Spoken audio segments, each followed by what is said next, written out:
250 years ago, 56 men in Philadelphia signed their names to one of the most radical sentences ever written, that governments derive their just powers from the consent of the governed. I'll repeat that again, from the consent of the governed. That clause was treason.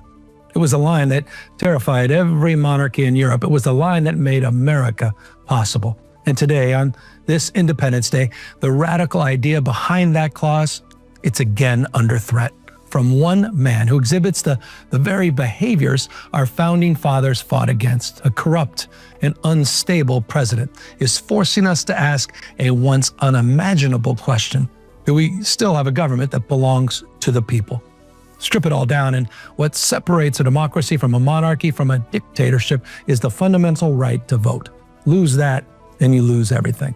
Which is why on America's 250th birthday, we need a declaration of election independence. Freedom from election manipulators and deniers. Freedom from the militarization of Election Day. Freedom from the fear of imprisonment if you don't go along with Trump's schemes. In a few months, the American people will go to the polls. And Donald Trump, he knows exactly what's coming. He knows that Congress, accountable to the people, will put an end to the lies, to the corruption, to the sale of this government to the highest bidder. And because he knows that, he's afraid for himself. He doesn't care about you. He doesn't care about America. He hardly cares about his own political party. A man like Trump does not lose gracefully. He grabs every lever of power within reach. He cheats, he lies, he steals to hold on. And we don't have to guess whether he'll try it again. He's already done it. We all watched it. In the weeks after the 2020 election, Donald Trump picked up the phone and asked Georgia's Secretary of State to find enough votes to overturn the results. At the same time, attorneys connected to his campaign organized slates of fake electors. Private citizens aligned with Trump falsely declared themselves the duly elected representatives of their states. They tried to hand Congress a fraudulent set of results to count on January 6th. And on that shameful day, as Congress gathered to certify the peaceful transfer of power, Donald Trump sent a violent mob to storm the Capitol, to smash windows, to beat down police officers. One of the darkest days in our nation's history. And it didn't stop there. We watched a coordinated campaign to install loyalists in county election offices across this country. We watched the United States Department of Justice illegally seek sensitive voter information in at least 30 states. Right here in California, we watched a mega sheriff seize hundreds of thousands of ballots in defiance of state law, in defiance of every prohibition that protects ballot security. And we watched Donald Trump illegally seize control of California's own National Guard and march our soldiers in the streets of Los Angeles against the will of the state, against the law, against everything those uniforms are supposed to stand for. Hear me clearly. That was a test run, a rehearsal.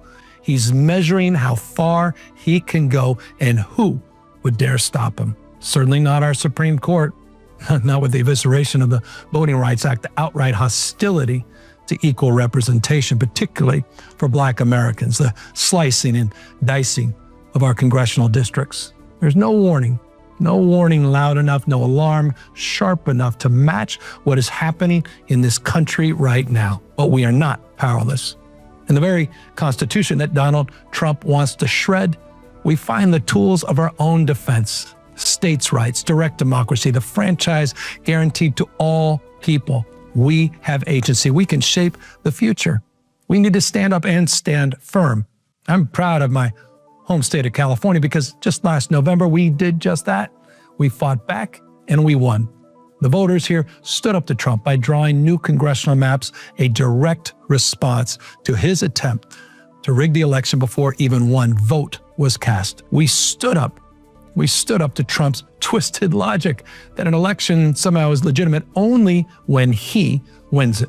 Let me speak directly to anyone considering helping President Trump interfere with our election or our count. If you violate California's laws, if you interfere with our voters, tamper with our ballots, or meddle in our election, you will be prosecuted. Doesn't matter who gave the order. In this state, our vote, it's sacred. Our polling places will be free of intimidation. Our counting will be open, honest, and complete.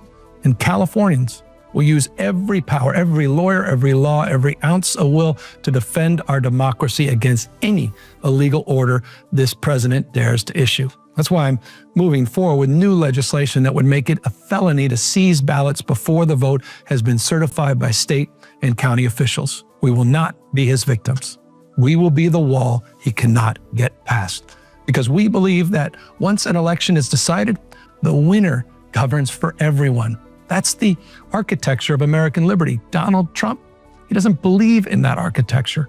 He works for one man. What more evidence do you need? That one man has added more than $4 billion to his personal fortune while sitting in what is supposed to be a public trust. He told you that he was going to drain the swamp. He didn't drain the swamp. He gave it a presidential suite with gold leaf. This is a corruption story. This is a heist. This is corruption with a flag pen. This is one man trying to do to our American self-government what no king and no foreign power has ever managed to do. And the question on this anniversary is whether we will let him. What is happening with Donald Trump? It is unprecedented, but this is not the first time our country has been tested this way. Women marched by the thousands and chained themselves to fences for the right to vote, a right secured only 106 years ago. Americans marched, sat at lunch counters, walked through schoolhouse doors, faced lynchings and beatings, fighting for equal citizenship and the right of Black Americans to vote without interference and without intimidation. Every single time, every time, this country's answer has been the same. We expand the promise. We do not abandon it. 250 years ago, there was a group of farmers, printers, of shopkeepers. They looked at the most powerful empire on earth and refused to kneel. They faced certain death if they failed. But what they did was an idea. That's what they had. Ordinary people with an idea that believed that they were fit to govern themselves. That's the miracle of America. At times in our history, we may have been wrong. Sometimes we've been cruel, and we've fallen short of our own words, but we have never stopped reaching for that idea. Every generation, that promise is carried down the road. Seneca carried it, Selma carried it, and now it's in our hands. That's the spirit that lives in every American who still believes their voice counts, who acts like it. Our freedom is guarded by you. When you show up, when you vote, when you participate, when you rise up and you refuse generation after generation to let go of the wheel. So let's keep our democracy. Let's prove one more time that this is a government of the people. Happy Independence Day. Now let's go defend it.